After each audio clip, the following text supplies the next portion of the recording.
The Fallen Angel Statue discovered in Russia. What? The Fallen... Oh, This is the creepiest thing I've... The scanner couldn't be wrong. But what it was showing made no sense. Deep beneath Mount Vesuvius, in chambers that hadn't been opened for 2,000 years, artificial intelligence had just read words that were never supposed to be seen again. What? The ancient library? Oh, you haven't heard about this yet. This is the discovery that's rewriting everything we thought we knew about human knowledge. The Earth had been keeping a secret since 79 A.D. Deep in the buried city of Herculaneum, where molten rock and superheated gas had frozen time itself, the most sophisticated scanning technology on Earth revealed the impossible. An entire library of scrolls, carbonized but intact, containing knowledge that could change our understanding of ancient civilization. It wasn't just archaeology. It wasn't just history. It was a treasure trove of human wisdom that had been waiting nearly 2 millennia to speak again. The discovery started with Professor Brent Seals, a computer scientist who refused to accept that some knowledge was lost forever. Armed with cutting-edge CT scanning technology and machine learning algorithms, his team began the impossible task of reading scrolls that couldn't be touched without crumbling to dust. These weren't ordinary manuscripts. They had been turned to charcoal by volcanic heat so intense it should have destroyed everything organic. For decades, scholars had stared at these scrolls in museums, knowing they contained priceless ancient texts, but unable to read a single word. Every attempt to unroll them ended in disaster. Precious knowledge literally crumbling between human fingers. The frustration was unbearable. Imagine holding books written by philosophers whose works had been lost to history, scientists whose discoveries could have advanced humanity by centuries, poets whose words could rival Homer, all of it locked away in what looked like lumps of coal. Then, in 2024, 3 college students changed everything. Luke Ferreter from Nebraska, Yusuf Nader from Egypt, and Julian Schilliger from Switzerland.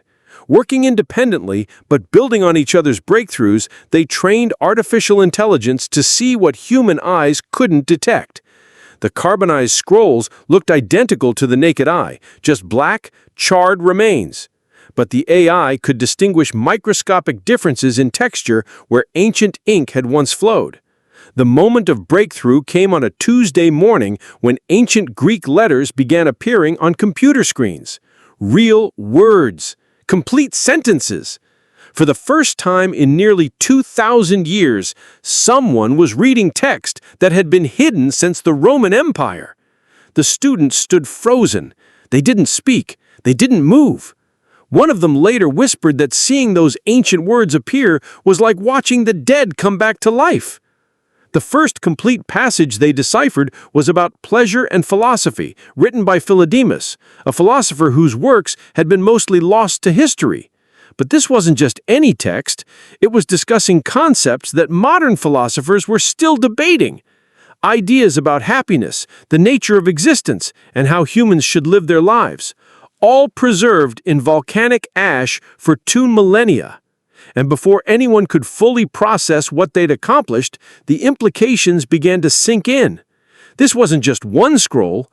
The library contained over 800 carbonized manuscripts, and they had only read 5% of a single one. The potential knowledge locked away was staggering. But then the strangest things began to happen. The international academic community went silent. Not excited, just silent, like standing in the center of a storm that hadn't started yet. Major universities stopped returning calls. Research funding became mysteriously difficult to obtain.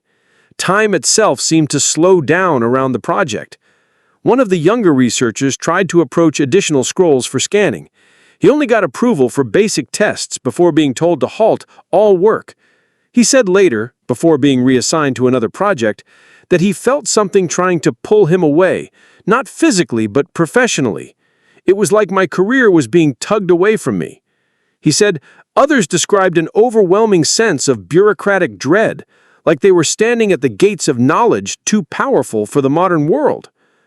This wasn't just academic research. This wasn't just historical curiosity. It was something else.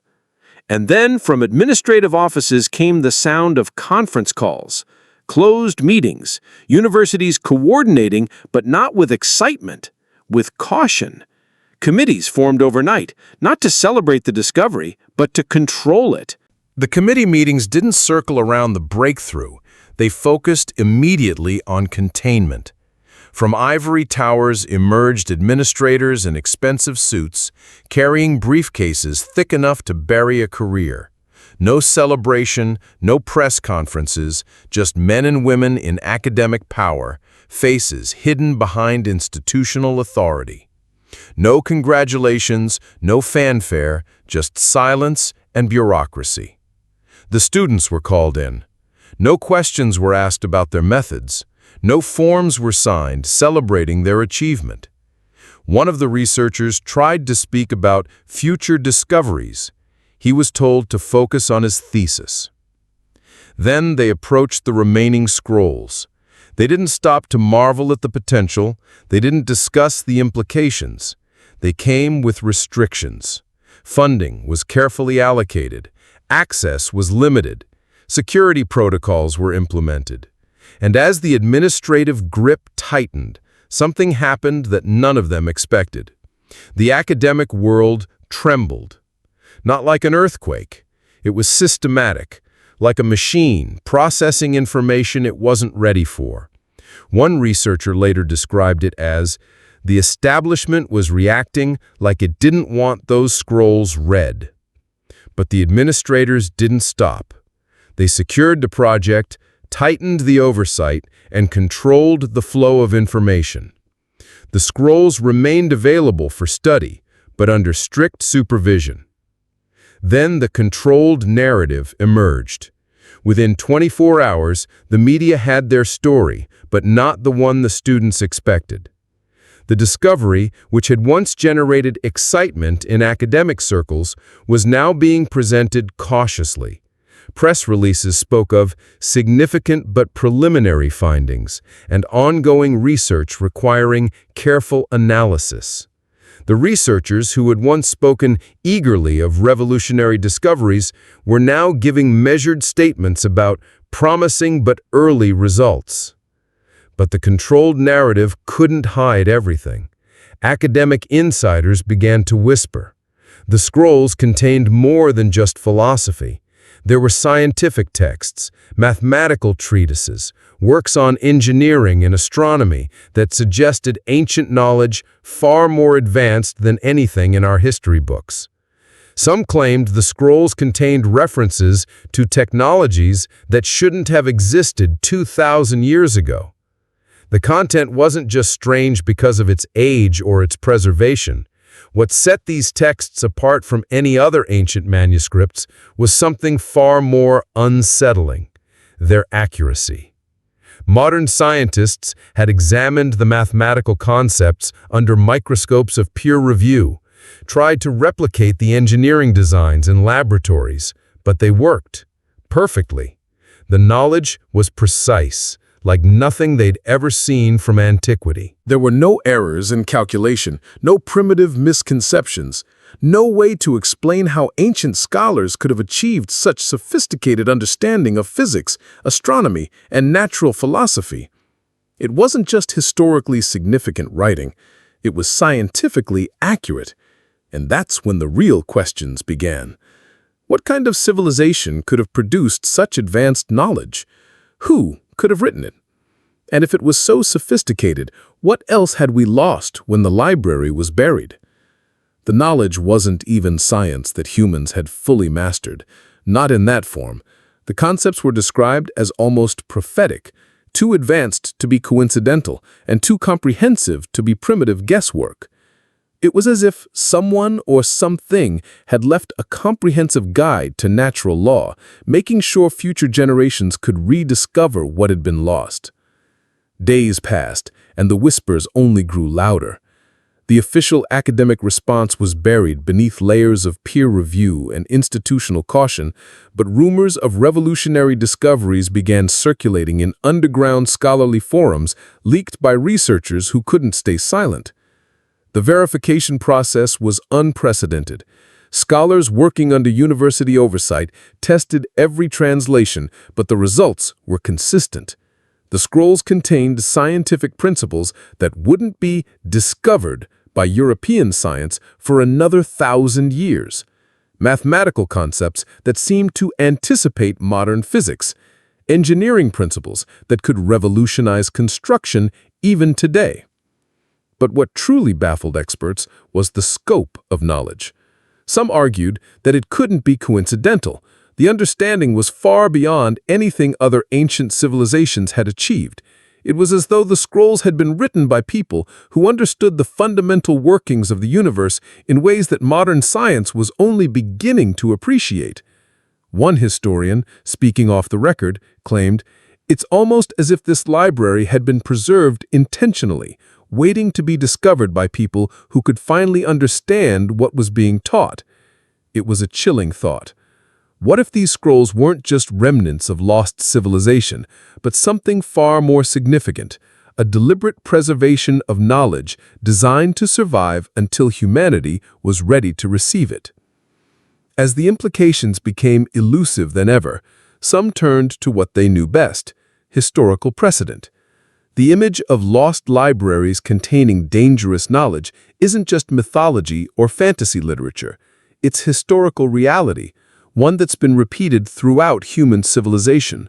From the Library of Alexandria to the House of Wisdom in Baghdad, we've seen what happens when advanced knowledge falls into the wrong hands or disappears entirely. The connection is hard to ignore. What if these scrolls weren't just accidental survivors of a volcanic eruption? What if they represented something far more deliberate, the preservation of knowledge that was too important to lose? The library, with its perfect preservation, its advanced content, and its miraculous survival through catastrophe, it's too precise to be coincidence. Could this be evidence of something more? And what if the real significance isn't about ancient scrolls at all, but about what the knowledge represents? A civilization that understood fundamental truths about the universe, preserved for a time when humanity could finally comprehend and use such wisdom. If this is true, we might be seeing not just archaeological discovery, but a transfer of knowledge that could reshape human understanding. But what happens next?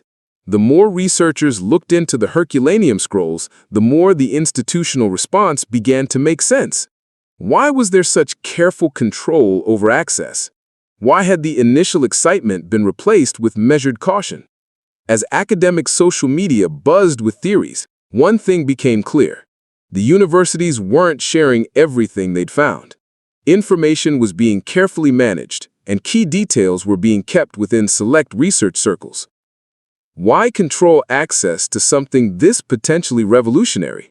One leaked document that surfaced months after the initial breakthrough showed an internal university memo claiming they had discovered knowledge requiring careful consideration of societal impact.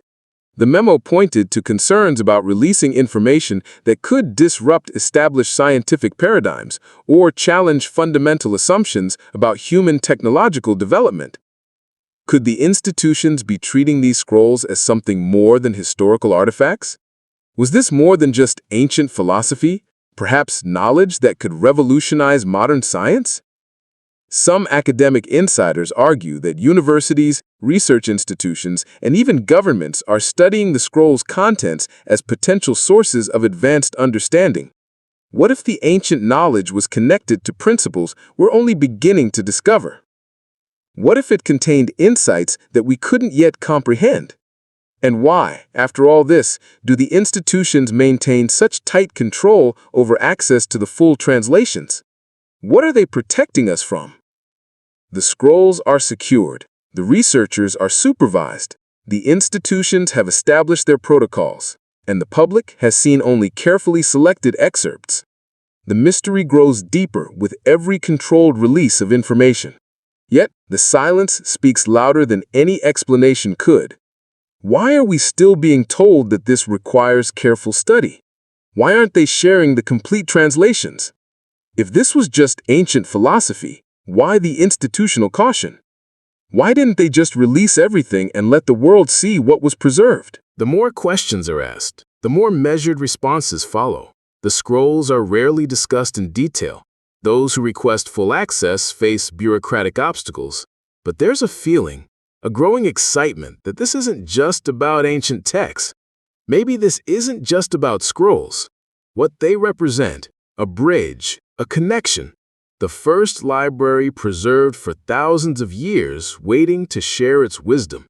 Some say this could revolutionize human understanding.